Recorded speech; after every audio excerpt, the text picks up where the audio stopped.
This is the iZeeker GD100, a 1080p dashcam that cost me less than 30 Canadian dollars. For some context about just how cheap that is, that's less than 20 Liberty bucks, or about half as much as I spent on groceries today.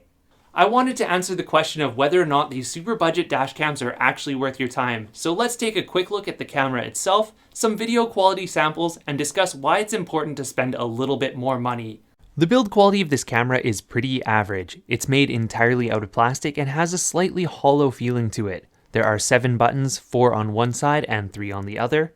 These buttons are pretty cryptic as their functions are molded into the plastic and not immediately visible without closely looking at the camera.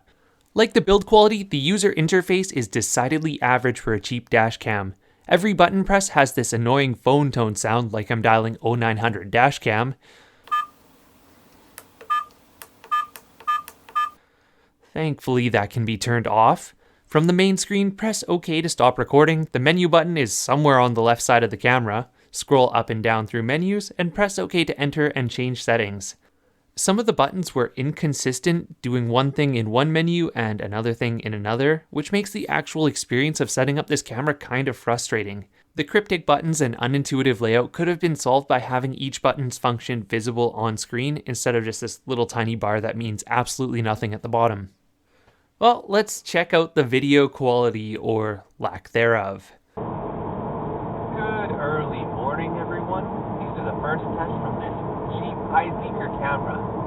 One thing I always want to reinforce with these videos is that these cheap cameras tend to turn on, record video, and turn off, but where they end up failing is in their long-term reliability.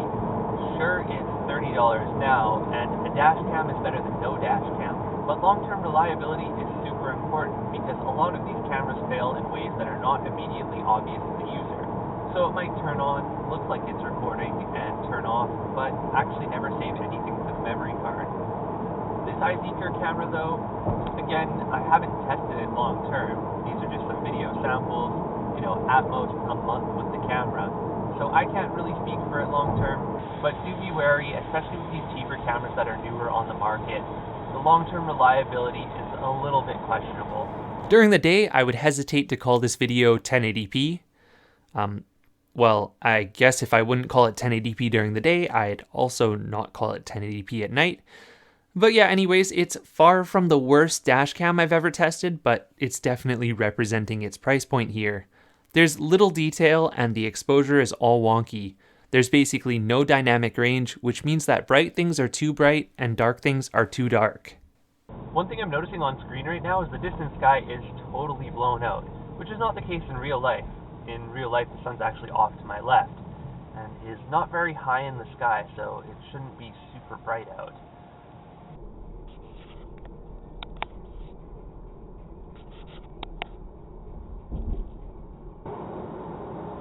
Alright, I've pressed the button to lock that clip.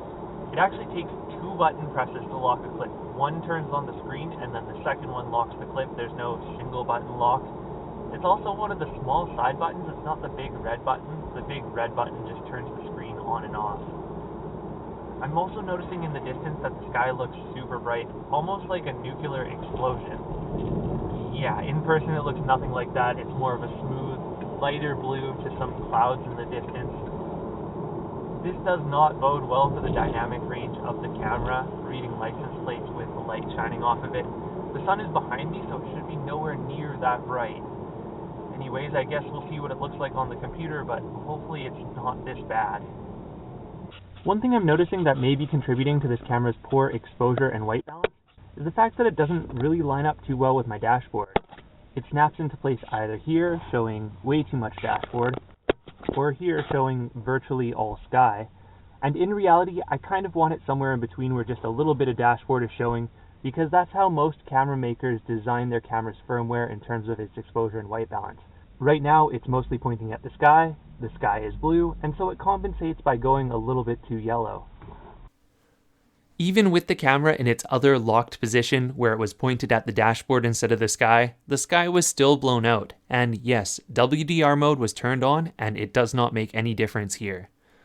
As for plate readability, cars directly in front of me, 20 feet or less, generally are readable, but it does depend on the lighting. With the sun behind me shining directly on the plates, it tends to be too bright, and if the car is one lane over, for example, they tend to be too far away to be readable. This is an audio sample from the iZeeker dashcam as we're crossing the Alex Fraser Bridge into Delta. It's not quite sunset, but we're almost there, and it is a beautiful afternoon, despite how wet it was this morning. It's supposed to rain like mad tomorrow as well, so nice that we're able to get out with some good weather today. Anyways, this is what it sounds like going about 70 kilometers per hour down the Alex Fraser Bridge. At night, the video quality honestly was not as bad as I was expecting. There's not really any plate detail here, things are not readable, street signs are not readable, but for the most part I can tell what's going on, I can tell what the cars around me are, and there is a little bit of video noise, but it's really not too bad, all things considered. It's honestly a little bit impressive that this camera actually works, given that I can basically buy it with the lint in my left pocket. The video quality itself, though, not impressive. It does give a general idea of what's going on around me and makes it possible to identify the makes, models, and colors of cars in most lighting conditions, but license plates are generally not readable. I often hear the saying, some dashcam is better than no dashcam, and I suppose that's the case here. It is some dashcam. Many people will not be able to spend more on a dashcam, and at the very least, this thing turns on and records video. That being said, there are time-tested, excellent quality cameras for less than $100 that will be far more reliable long-term. The main issue with these super cheap cameras is they often fail in a way that is not visible and not obvious to the user. They'll blink as if they're still recording, but just not actually do anything. If this camera represents the absolute maximum of your budget, go for it. It'll turn on and record video. Usually. You'll have to put in a lot of extra effort with this camera though, and I mean checking it like every single week, because there will be a time, perhaps in a year, perhaps in a month, where the camera will silently fail and just pretend it's still doing dashcam things. And after all, having a dashcam that pretends to record is worse than having no dashcam at all.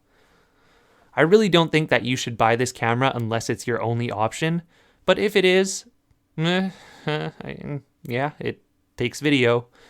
I hope that this video was helpful. If you have any questions, leave them in the comments below. Like, share, and subscribe. I'll see you in the next one.